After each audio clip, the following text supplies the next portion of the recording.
Hello students, today we will discuss about electric power and electric energy. Students, this, these topics belong to chapter 10. आप जानते हैं कि हम लोग electrical जो सर्किट वाला जो चैप्टर हम लोग पढ़े स्टूडेंट, उसमें हमने लास्ट वीडियो में electrical circuit and electrical power और इलेक्ट्रिक एनर्जी को हम लोग डिस्कस कर चुके हैं और आज हम लोग इससे रिलेटेड कुछ न्यूमेरिकल क्वेश्चंस हम लोग सॉल्व करेंगे जो आप लोगों के लिए इस चैप्टर में जितने भी बोर्ड से रिलेटेड जो क्वेश्चन आते हैं स्टूडेंट, उसमें सबसे ज्यादा इंपॉर्टेंट इस चैप्टर से डेफिनेटली 100% ये कह सकते हैं एक क्वेश्चन हमेशा न्यूमेरिकल का जरूर आता है। तो ये आपके चैप्टर के लिए सबसे इंपॉर्टेंट आपके लिए रहेगा कि अगर आप numericals how to solve any numericals by use the basic formulas of या you can given this chapter. तो हम लोग इस चैप्टर के जो न्यूमेरिकल्स हैं हम लोग रीड करेंगे। सबसे पहले हम लोग बात करते हैं इलेक्ट्रिकल पावर यानी विद्युत शक्ति। स्टूडेंट्स, लास्ट वीडियो में मैंने इसको पूरा कंप्लीट नहीं कर पाया था, तो मैं इसको थोड़ा समझा दूं। पावर आप जानते हैं, ये एक बात मैंने पहले बता दी कि कार्य करने की जो क्षमता होती है, यानी कार्य करने की क्षमता स्टूडेंट वो तो होती है एनर्जी, यानी कार्य और एनर्जी दोनों इक्विवेलेंट होंगे।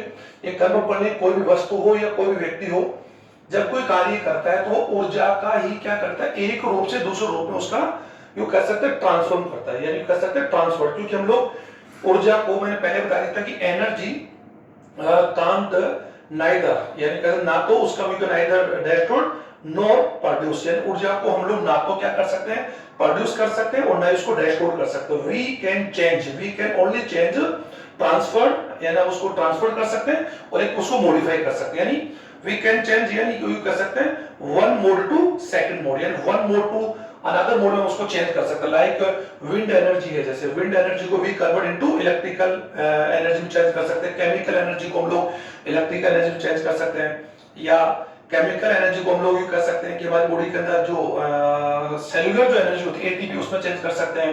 प्लांट्स क्या करते हैं कि फोटो जो एनर्जी होती है, लाइट एनर्जी होती है, उसको कन्वर्ट किस में करते हैं, केमिकल एनर्जी में। तो हम लोग एनर्जी को एनर्जी में हम लोग यू ट्रांसफर कर सकते हैं, ओके, या डेरिवेट कर सकते हैं, लेकिन हम उसको प्रोड्यूस नहीं कर सकते। तो किसी भी व्यक्ति या वस्तु द्वारा किया गया कार्य ही उसकी ऊर्जा है। ये मैंने आपको लास्ट में बताया, और दोनों में एक ही चीज कॉमन है कि यू कहते हैं हीट, और इनका जो यूनिट होता है उसमें क्या होता है, जूल होता है। लेकिन कौन से यूनिट में, एमकेस में। एमकेस पद्धति में इनका जो यू कैसे यूनिट होता है वो क्या होता है, जूल होता है, और हम उसको देखेंगे। तो पावर क्या है, पावर को पहले आप इलेक्ट्रिक पावर को उठा दीजिए, पावर समझे। पावर क्या होता है कि किसी भी व्यक्ति की, जैसे मान लीजिए मैं हूं या किसी को एनिमल्स ले सकते हैं, किसी भी व्यक्ति की कार्य करने की दर, और कार्य करने की दर क्या होगा कि वो एक निश्चित समय में, यानी एक प्रति इकाई समय में कितने ऊर्जा का उपयोग कर रहा है, ऊर्जा को व्यय कर रहा है, ऊर्जा को ट्रांसफर कर। जैसे मान लीजिए मैं एक घंटे के अंदर, कॉमनली बात में एक घंटे में 500 कैलोरी ऊर्जा लेकर उस ऊर्जा को किसी काम में कन्वर्ट करता हूं। जैसे मान लीजिए मैं एक घंटा एक्सरसाइज कर रहा हूं, तो एक घंटा एक्सरसाइज करने में मैंने 500 कैलोरी ऊर्जा को एक्चुअली बर्न किया या उसको ट्रांसफर किया उसी में, और मैंने उसको किस में ट्रांसफर किया, मेरी एक्सरसाइज। तो मेरी जो एक्सरसाइज है, वो मेरा जो वर्क है, वो मेरे उस ऊर्जा का एक्चुअल में क्या रूप है। तो यहां पर शक्ति क्या होगी, कार्य करने की दर, कार्य करने की दर, ओके स्टूडेंट। तो वैसे हम लोग इलेक्ट्रिकल जो पावर क्या होता है, ये कोई भी इलेक्ट्रिकल गैजेट होता है, लाइक योर बल्ब है या टीवी है या कोई भी फ्रिज है, ये सभी उपकरण एक्चुअल में किसके लिए काम करते हैं, हमारे लिए काम करते हैं, ये मैंने बताया था।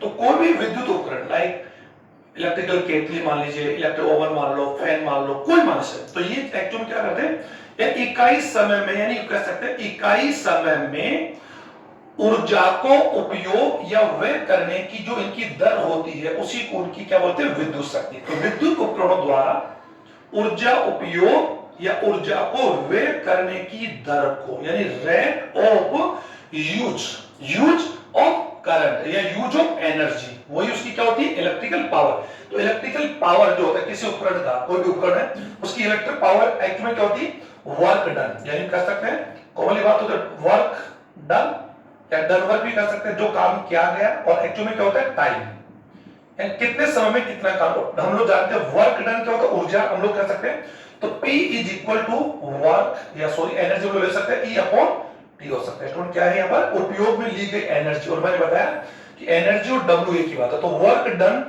ओके, और यू प्रोपोर्शनल यू कर सकते हैं ए पर्टिकुलर टाइम, यानी एक निश्चित समय में कोई उपकरण कितना काम करता है। और कोई भी उपकरण काम करने के लिए हम चाहते हैं किसी भी उपकरण को, मैं बता रहा हूं कि दिस इज ये आप लोगों का कोई उपकरण हमारा बल्ब है, इसको हम लोग इलेक्ट्रिक सर्किट जुड़ा हुआ, ये इसके एक्चुअल को बैटरी, आप समझ पा रहे होंगे। तो इस बैटरी से हमने इसको करंट किया, तो बैटरी से हमने इसको करंट को चालू किया, प्लग या की से, तो इस विद्युत स्रोत द्वारा इस स्रोत से या विद्युत जो उपकरण है इसने इस स्रोत से एक टी समय में या इकाई समय में कितनी ऊर्जा को ये क्या कर रहा है, कंज्यूम कर रहा है, यानी यूज कर रहा है। वे तो नहीं बोल पाएंगे, वे तो नहीं बोल पाएंगे, वे गलत वर्ड होगा, लेकिन बोलेंगे उस ऊर्जा को कार्य में चेंज कर रहा है। जैसे बल्ब आपके लिए क्या काम करता है, ऊर्जा को ले रहा है अपनी शक्ति के अनुसार और उस ऊर्जा को आपके लाइट में चेंज कर रहा है, लाइट में चेंज कर रहा है। फैन क्या करता है, ऊर्जा को ले रहा है, यानी विद्युत ऊर्जा को लिया और उसको किस में चेंज कर लिया, विंड में, हवा के लिए काम कर दिया। टीवी क्या करता है, विद्युत ऊर्जा को ले रहा है, आपके लिए ऑडियो वीडियो परफॉर्म कर रहा है। ओके स्टूडेंट, तो ये मैंने बता दिया। तो पावर क्या होगी, P is equal to E, okay, E upon T होगा। और हम लोग जान सकते E, ऑलरेडी हम जान सकते E is equal to W होता है, तो वही बात हम कर सकते हैं कि यहाँ पर एक ही बात हम सब समझ सकते हैं। तो एनर्जी का बात हम लोग कर सकते हैं, एनर्जी का जो यूनिट होता है वो स्टूडेंट क्या होता है, जूल, और समय का हम लोग यहाँ पर क्या ले रहे हैं, सेकंड। ओके स्टूडेंट्स, यानी यू कह सकते हैं जूल अपॉन सेकंड, और जूल अपॉन जो सेकंड होता है स्टूडेंट्स वही एक्चुअल किसकी इक्विवेलेंट होता है, वॉट। तो हमने क्या दिया, what is equal two joule upon second. Okay student, तो ये एक्चुअली आपकी क्या, वाट, यानी आपका जो पावर है उसका क्या आ गया, यूनिट आ गया, यानी वाट ही जूल अपॉन सेकंड है। और अगर हम लोग ऊर्जा की बात हम कर सकते हैं, तो मैं इसी को अगर कंफर्म कर लूं, इसी फार्मूला को इसी पर कंफर्म करूं कि किसी उपकरण द्वारा एक निश्चित शक्ति वाला उपकरण, अगर हमें किसी उपकरण की शक्ति पता लग जाए और उस समय पता लग जाए कितने समय में उतने काम करे, तो उसकी उपयोग, उसके द्वारा उपयोग ली गई एनर्जी जो होगी वो क्या होगी, E is equal to P upon I कैसे P इनटू T होगी, यानी वॉट, यानी इसको हम लोग चेंज कर लेंगे तो क्या हो जाएगा, वाट इनटू सेकंड। और अगर ये वाट इनटू सेकंड है तो एनर्जी क्या हो जाएगी, जूल हो जाएगी। आप समझ पा रहे हो स्टूडेंट, यानी जूल ही वाट इनटू सेकंड है और वाट जूल अपॉन सेकंड है। तो इस प्रकार आप लोगों ने बता दिया, और ये सभी के सभी एक्चुअली कोई स्टूडेंट्स डेरिवेटेड, यानी डेरिवेटेड फिजिकल क्वांटिटीज है। मैं बता रहा था कि physical quantities are two type, fundamental and derivated. ये मैं काफी वीडियो बोलता रहा हूं और मैं इसके लिए अलग से वीडियो बनाऊंगा, और मैं आप लोगों के लिए जितनी फिजिकल क्वांटिटीज है मैक्सिमम हम उन सभी के यूनिट्स फार्मूला के माध्यम से क्या कर पाए, कैलकुलेट करेंगे। ओके स्टूडेंट, तो इसको आप समझ पा रहे होंगे कि एनर्जी भी हम लोग कैलकुलेट कर ली, तो ये कैसे वाट। अब विद्युत शक्ति का सबसे छोटा मात्रा, अगर बात यूनिट्स, यानी बात यूनिट्स ऑफ पावर, अगर हम लोग पावर की यूनिट देखें तो सबसे छोटा उसका मात्रक आपने देखा यूनिट क्या होगा, वॉट है। इससे बड़ा अगर बात यू कर सकते हैं किलोवाट, किलोवाट, और हम जानते हैं 1 kilowatt is equal to 10,000 watt is equal to 10 की पावर 3 वाट। स्टूडेंट आप समझ रहे होंगे इसको, ओके, ये वर्ड वाट, वाट, ओके।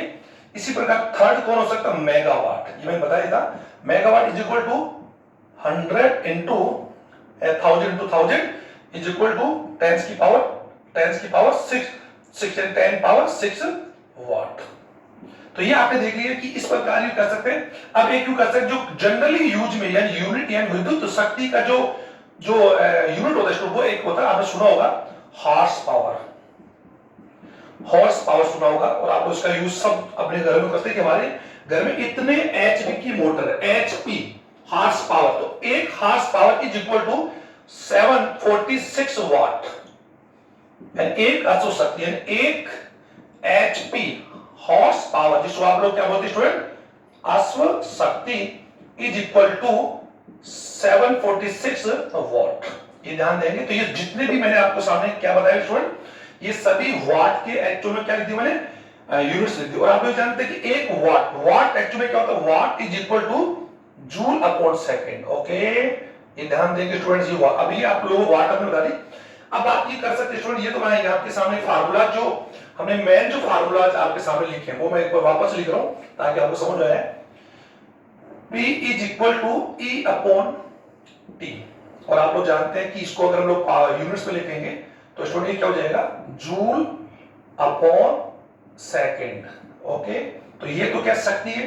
अब बात हम करते हैं कि इलेक्ट्रिकल एनर्जी और इलेक्ट्रिकल इक्विपमेंट्स, यानी किसी भी विद्युत उपकरण के द्वारा निश्चित समय में कितनी ऊर्जा का उपयोग कर रहा है। तो यदि हमें किसी उपकरण की शक्ति पता लग जाए, देखो शक्ति का पता करके हम उसके द्वारा कंज्यूम एनर्जी को या ट्रांसफर एनर्जी को या वे एनर्जी का जो कितना यूज कर रहा है निर्धारित समय में, वो हम लोग कैलकुलेट कर सकते हैं। तो हम लोग जान सकते हैं कि किसी भी उपकरण द्वारा, विद्युत उपकरण द्वारा, इलेक्ट्रिक का जो डिवाइस होती है उसके द्वारा यूज की गई एनर्जी जो होती है, यूज की गई एनर्जी, स्टूडेंट्स ध्यान दो, खर्च की गई एनर्जी, खर्च यानी यूज की गई एनर्जी होती है, उसको हम लोग किस, यानी उसका यूनिट क्या होता है, यानी उसका मात्रा क्या होता है। तो मैं बता दूं कि आप लोग समझेंगे, यानी यूज्ड इलेक्ट्रिकल एनर्जी,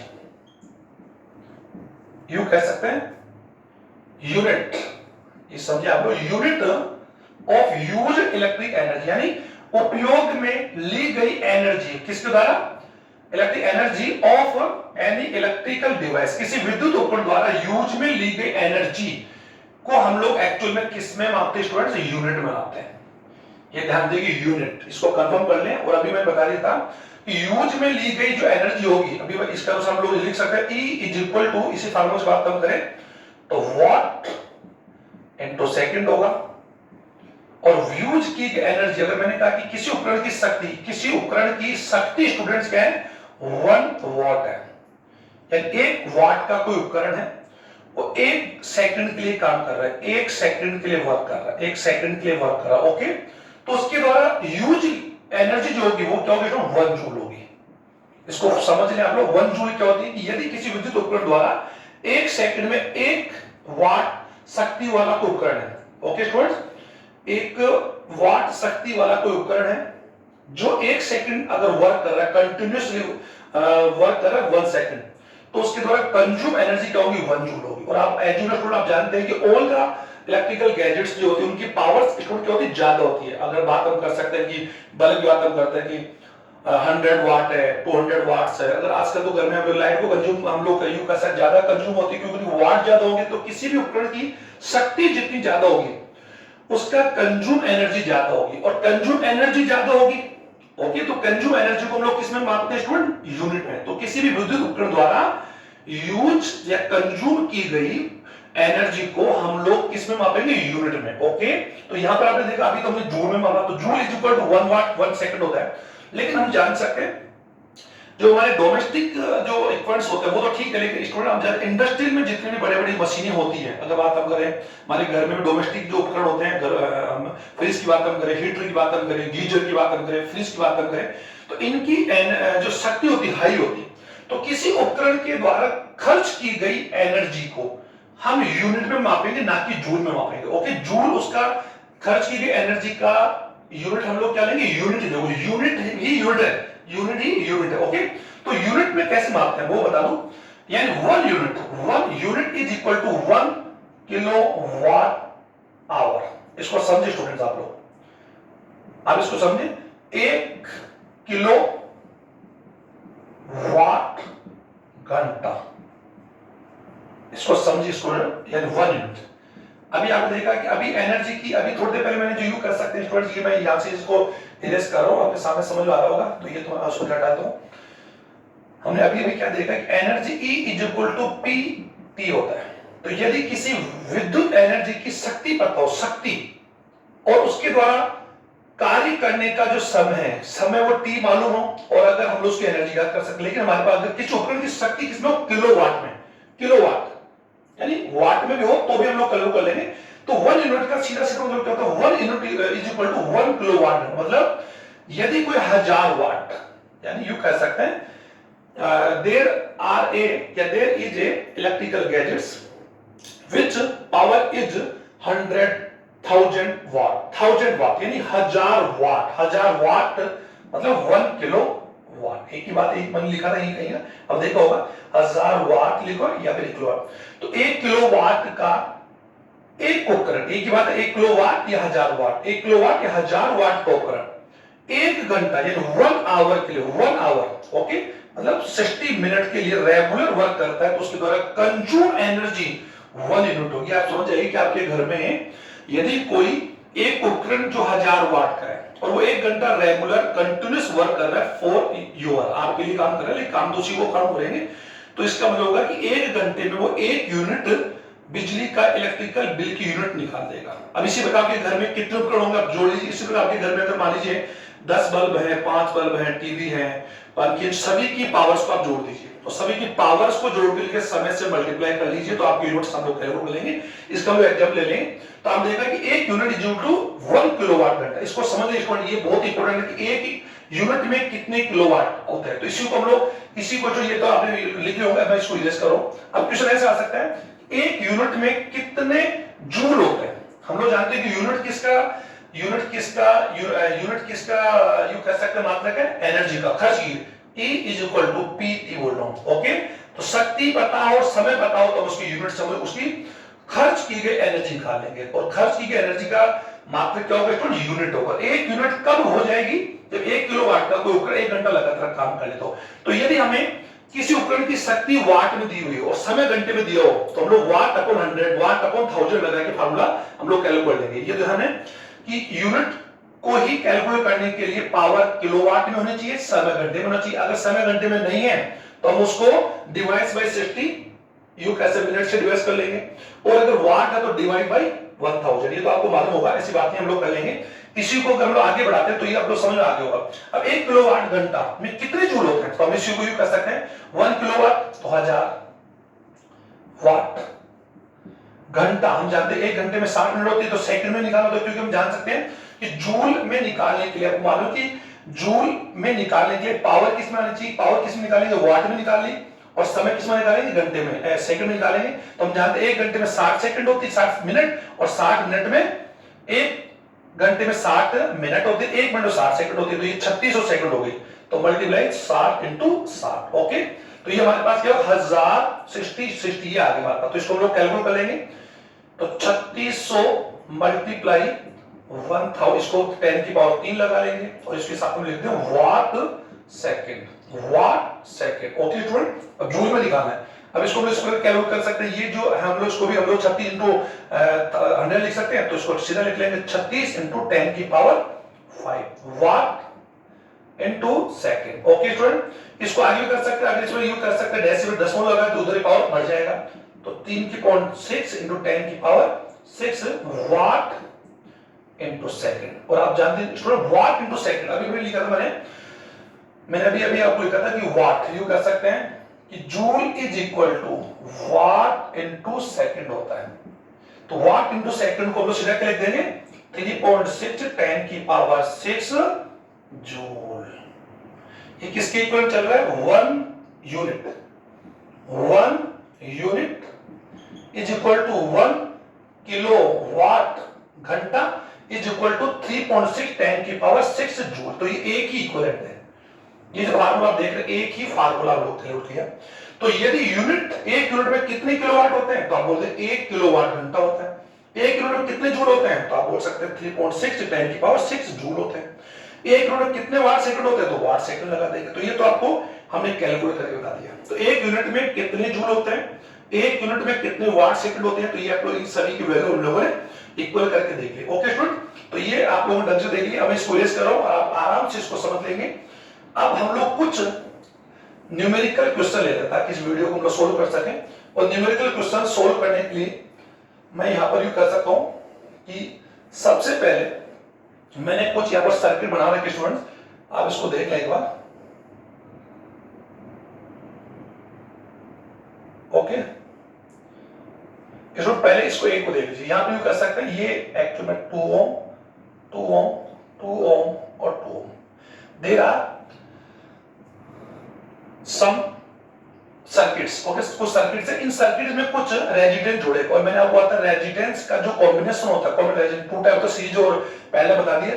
अब इनको हम लोग देख रहे हैं कि ए और बी पॉइंट, यानी ए और बी जो पॉइंट है, इन दोनों पॉइंटों के बीच में हमें इक्विवेलेंट रेजिस्टेंस, ये ध्यान देंगे, इक्विवेलेंट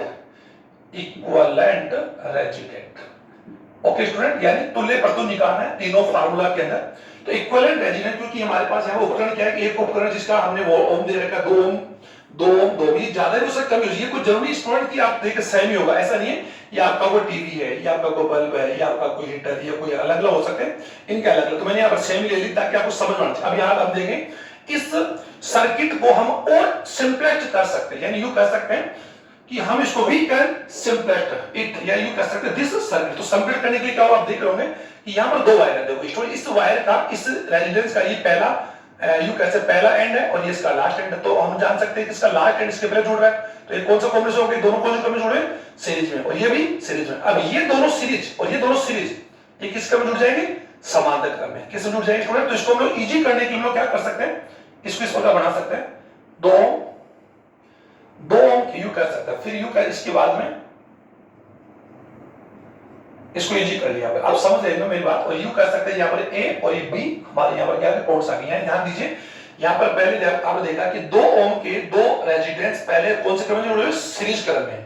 आप इसको समझिए क्योंकि ये इसका कौन सा है जो एंड हो गया, इसको पहला सीधा है और इसका दूसरा, तो इसका दूसरा इसका पहला, तो कौन सा क्रम, सीरीज हो गया। अभी इसको आप कहते हैं इसका ही पहला और इसका भी कौन सा हो गया, पहला हो गया, तो पहले से पहला समांतर, तो पहले इन दोनों को हम लोग क्या कर लेंगे, सीरीज कर लेंगे, इन दोनों को सीरीज कर लेंगे, फिर क्या कर लेंगे, समांतर कर लेंगे। तो पहले इन दोनों को हम लोग जानते 2 और 2, ओके। ये तो हम लोग सबसे पहले क्या कर लेंगे, इसको यू कर, इन दोनों को हम लोग पहले इनका वो निकाल लेंगे, तुल्य प्रतिरोध इन दोनों का। तो R is equal to R1 plus R2 is equal to 2 plus 2 is equal to 4। तो ये हमारे पास क्या आ गया, R, इसके लिए आगे इनके लिए निकालेंगे, इनकी वो निकालेंगे, R is equal to R1 plus R2 is equal to 2 plus 2 plus 4। तो मैंने क्या देखा कि 4 ओम, यानी इन दोनों का तुल्य प्रतिरोध क्या आ गया, 4, इनका क्या है 4 है। अब हम लोग देखेंगे इस 4 को हम लोग क्या मानेंगे, R1 मान लेंगे, इसको क्या मानेंगे, R2 मान लेंगे। अब R1 R2 कौन सी क्रम में आ गए, समांतर क्रम में, तो इनके लिए फार्मूला क्या हो जाएगा, 1 upon R is equal to 1 R1 plus R2, okay, is equal to 1 upon R क्या होगा 4, 1 अपॉन 4, इसका एलसीएम लेंगे 4 ले लेंगे, तो इसका क्या होगा 4 1 जा 4, 4 1 जा 1, 2 अपॉन 4, इसके equivalent R student 1 upon 4 is equal to 2 upon 4, cross multiply कर लेंगे तो क्या हो जाएगा 2 R is equal to 4, R is equal to 4 divide 2 is equal to 2 ohm. तो इस पूरे सर्किट का जो तुल्य प्रतिरोध क्या आ गया स्टूडेंट्स, 2 ओम आ गया, ओके। इस प्रकार हम लोग हर प्रकार के क्वेश्चंस में, अब इसमें हमें अगर मान और भी पूछे, हो सकता है इलेक्ट्रिसिटी पूछ सकता है, विभव पूछेगा, तो उसकी हमें अलग अलग वैल्यू देगा, तो हम ओम का फार्मूला यूज कर लेंगे, V is equal to IR को यूज कर सकते हैं।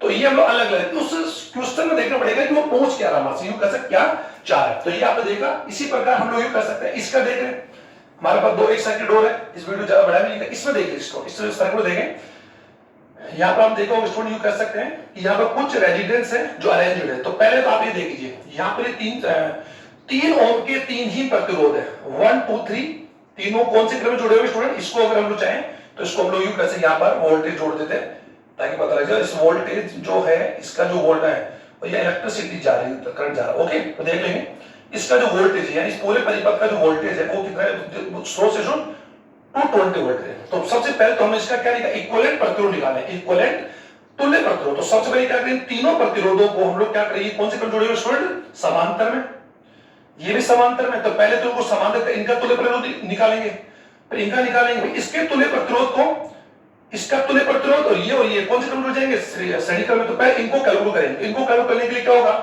1 upon R is equal to R1 plus R2 plus R3, क्योंकि यहाँ पर 3 प्रतिरोध है, 1 2 3, तीनों का मान इक्वल है तो वो कोई मैटर नहीं करता, हम लोग जान सीधा लिख लेंगे 1 अपॉन 3 1 अपॉन 3 1 अपॉन 3, ओके। तो सीधा एलसीएम 3, तो इसका एलसीएम लेने पर 3 1 जा 3, तो 1 plus 1 is equal to 3 upon 3 1, तो क्रॉस मल्टीप्लाई कर लेंगे तो 3R is equal to 3, R is equal to 3/3, तो R की वैल्यू क्या आ गई 1, तो यानी इसका तुल्य प्रतिरोध क्या आ गया 1 आ गया, इसका ये ध्यान दें, इसका तुल्य प्रतिरोध क्या आ गया student, R is equal to 1 ohm. फिर ये दूसरा प्रतिरोध हो जाएगा, अब इसका भी क्या आ जाएगा 1 ओम आ जाएगा, वही सेम है। अब हम लोग देखते हैं कि ये R1 हो जाएगा, R1 is equal to 1 ohm, R2 is equal to 3 ohm, R3 is equal to 1 ohm. ये कुछ समझ में नहीं आ रहा होगा आपके, इन तीनों तारों को जोड़कर हमने एक कर लिया, एक करने का तो इनका हमने वो निकाले, क्या बोलते हैं इसको, तुल्य प्रतिरोध क्या आया 1, इसका क्या है 1 है, इनका क्या 3, तो इनको हम लोग कौन से क्रम जुड़ जाएंगे, श्रेणी क्रम में। तो R is equal to R1 plus R2 plus R3, समझ आ रहा है स्टूडेंट्स। R1 की वैल्यू हमारे पास क्या है 1 ओम, इसकी value 3 plus 1 is equal to 5 ohm, तो इसका तुल्य प्रतिरोध क्या आ गया स्टूडेंट्स 5 ओम आ गया। अब ये आपसे पूछ सकता है इस परिपथ का तुल्य प्रतिरोध निकालो, तुल्य प्रतिरोध आपने निकाल दिया कि R इज इक्वल टू 5 ओम है, ओके। अब इसमें हमने कौन सा वोल्टेज का मान दे रखा है, वो 20 वोल्ट है। अब वो आपसे पूछ सकता है इस पूरे परिपथ में धारा का मान निकालें। तो धारा का मान अगर हम लोग देख तो धारा का मान निकालने क्या होगा, I is equal to V upon R होगा, तो V की वैल्यू दो ये हो, तो हम लोग इसको कैलकुलेट कर ले निकाल लेंगे। ओके, अब हो सकता है आपसे ये पूछ सकते हैं कि इसमें यूं कर सकते हैं, इसमें एक्चुअल में इसकी बात हम कर सकते, इसमें तो हम जान सकते हैं जब समांतर क्रम है तो धारा की वैल्यू यहाँ पर क्या होगी, I1 होगी, I2 होगी, I3 होगी। इसमें धारा का मान क्या होगा, वही होगा जो हम लोग की सीरीज क्रम में हो जाएगा। तो हम किसी भी परिपथ की धारा को भी कैलकुलेट कर सकते हैं। तो स्टूडेंट इस प्रकार के क्वेश्चंस आपको दिए जाए तो आप उनको इजी वे में आप लोगों को सोल्व कर सकते हैं। अब यहाँ पर अगर यूं कह सकते हैं हम लोग कुछ एग्जाम्पल और ले सकते हैं, अगर आप लोग हमारे पास टाइम तो नहीं है। अगर मैं आपको बोलूं कोई 660 यानी एक बल्ब है, एक बल्ब जिसका वाट 660 वाट का बल्ब, वो प्रतिदिन 6 घंटे कंज्यूम होता है, 6 घंटे यूज 6 घंटे जलाते हो। ओके, इसको जलाने वाला वो ऊर्जा है उसकी, वो क्या है स्टूडेंट, पावर क्या है स्टूडेंट, 660 वाट है। पर डे 6 घंटे, पर डे 6 घंटे उसको यूज करते हैं।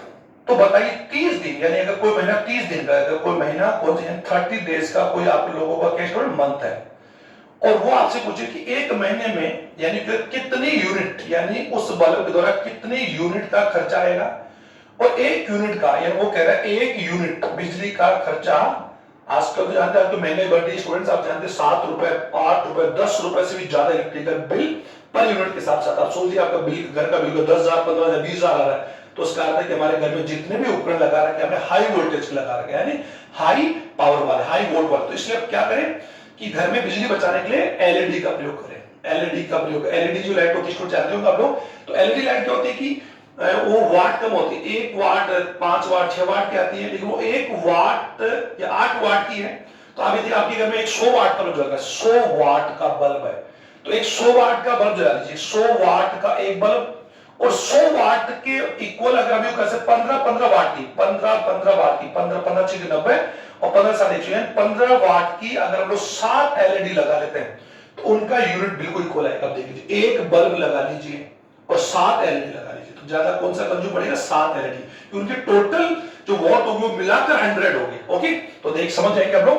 तो यहां पर हम ये यूनिट का मान उसे दे रखा 7 रुपए पर यूनिट, 7 रुपए पर यूनिट। तो मतलब पूरे महीने का खर्चा कितना आएगा। अब इसके लिए हम लोग क्या करेंगे, वाट दे रखा है, तो हम लोग सबसे पहले तो ये देखेंगे कि यूनिट निकालने के लिए हमारे पास फार्मूला है कि हम जानते हैं, और वो क्या पूछ रहा है आप लोगों से, यूनिट बिजली का खर्चा हम जानते हैं E is equal to P into T होता है। तो P का वैल्यू हमारे पास दे रखा है, किसमें दे रखा है स्टूडेंट, 7 उसमें वाट में दे रखा है, और हमें किसमें यूनिट निकालना, तो यूनिट में निकालने के लिए ये किसमें आना चाहिए, वाट किसमें आना चाहिए स्टूडेंट, किलोवाट में। और हम जान सकते हैं वाट किलोवाट में चेंज करने के लिए क्या होता है, वाट को किलोवाट में जब चेंज करते हैं तो 1/100 1/1000 का जो वाट है, वाट में 1000 का क्या दे दीजिए डिवाइड कीजिए। तो मालूम होगा कि बड़े यूनिट को छोटे में बदलते हैं तो मल्टीप्लाई करते हैं, और छोटे को बड़े बदलते हैं तो डिवाइड करते हैं। स्टूडेंट्स आपको बता दिया था 1 किलोवाट इज इक्वल टू 10 की पावर 3 वाट। ओके, लेकिन 1 वाट इज इक्वल टू 10 की पावर माइनस किलोवाट। ये ध्यान देंगे कि अगर एक किलो एक यूनिट अपने छोटे यूनिट, यानी एक छोटे बड़ा यूनिट है और एक छोटा, एक बड़ा यूनिट छोटे यूनिट के जितने वैल्यू में रखता है उसी का अगर ऋणात्मक अगर हम लोग हाथ लगा देंगे, पावर लगा देंगे, तो वो छोटा यूनिट बड़े यूनिट के बराबर जाए। तो ये आप समझ गए होंगे। तो इसी प्रकार तो 460 समय किसमें दे रखा है, समय तो घंटे में दे तो घंटा दे रखा, अगर ये मिनट में दे रखा तो 60 का डिवाइड करते हैं, सेकंड में डिवाइड करो 60 इंटू 60 का डिवाइड देते हैं। ओके स्टूडेंट, सेकंड में समय होता है, समझे, सेकंड में समय होता है तो डिवाइड हम किसका करते हैं 60 इंटू 60, मिनट में होता है तो 60 डिवाइड करते हैं। कि समय को हम लोग किसमें कैलकुलेट करेंगे, सेकंड में, सॉरी आवर्स में, और वाट को किसमें करेंगे, किलोवाट में। तो हम लोग जानते हैं ये, और ये इसके हमने 100 लगा, 1000 लगा, कोई स्टूडेंट सोच सकता 1000 कैसा है, अरे भाई वाट को तो कन्वर्ट करना ना, तो हम जान सकते हैं 1 वाट, हम जान सकते 1 वाट में कितने, ये 10 की पावर हुई है, तो 10 की पावर -3 का अर्थ क्या होगा, 10 की पावर, ये 10 की पावर 3 है, ऊपर से -3 होंगे वो अपने आप ही, समझ आ रहा है आपकी, यानी ऊपर जाके 10 की पावर माइनस हो ही जाएंगे। अब बल्ब कितने, बल्ब आप लोगों को एक दिन का यूनिट खर्च है, एक दिन में है, और वो कितने घंटे काम करता है, 6 घंटे, तो 6 घंटे आ रहा है एक दिन। अब 30 दिन, महीना 30 दिन का, ये तो 30 दिन के साथ मल्टीप्लाई कर लेंगे। तो पहले हम इसकी यूनिट निकालें, तो यूनिट निकालने के लिए इनको मल्टीप्लाई कर दीजिए, तो 0 से 0 0 से 0 कैंसिल आउट हो जाएगा, तो ये हमारे पास जो बचेगा इसको 66 इंटू 18/10। ओके, तो इसको मल्टीप्लाई कर लेंगे, या इसको ये लगा ले तो 6.6 इंटू 1.8, तो ये हमारे पास यूनिट आ जाएगी। इसको मल्टीप्लाई कर लीजिए स्टूडेंट, आप समझ रहे होंगे।